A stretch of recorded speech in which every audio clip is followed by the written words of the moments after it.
Meresha Owiti.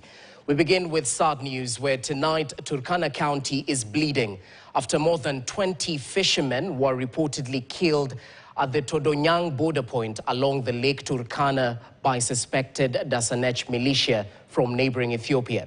The attack, which occurred on Saturday at around 5 p.m. at Lopei Mukat and Natira area near River Omo, has raised concerns over security along the Kenya-Ethiopia border.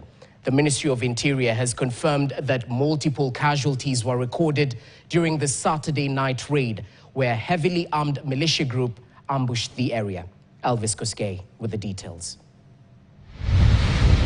Dozens of heavily armed Dasanech militiamen allegedly ambushed Kenyan fishermen as they cast their nets in Lake Turkana, spraying them with bullets in a brutal assault. Sources indicate that the attack was a retaliatory strike following the killing of 3 Dasanech fishermen earlier that morning by a notorious bandit wanted for multiple murders along the lake. A local reservist reported counting at least 20 bodies at the scene, while several other casualties remained unaccounted for. According to a local source, 5 fishing boats were attacked, with all on board reportedly killed.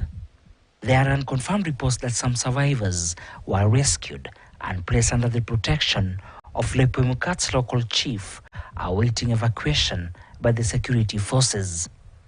Addressing the press in Mkuyuni in the county of Makueni, Interior Principal Secretary Raymond Omolo declined to disclose the exact number of casualties, but assured the public that the police patrols had been intensified along the volatile border region. The country will be made aware in due course of what exactly happened and, of course, the extent of casualties.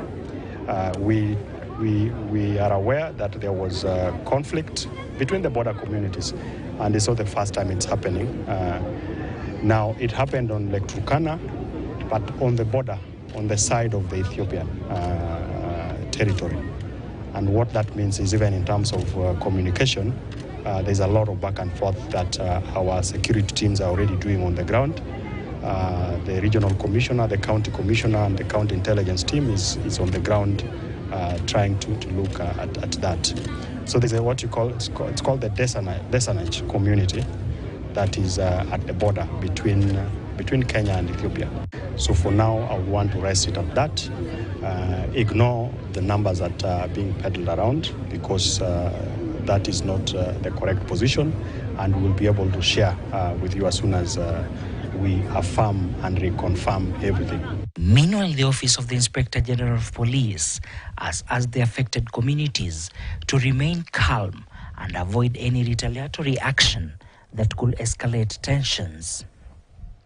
Turkana Governor Jeremiah Lumurukai condemned the killings and called for Kenya and Ethiopia to launch a joint investigation into circumstances surrounding the attack.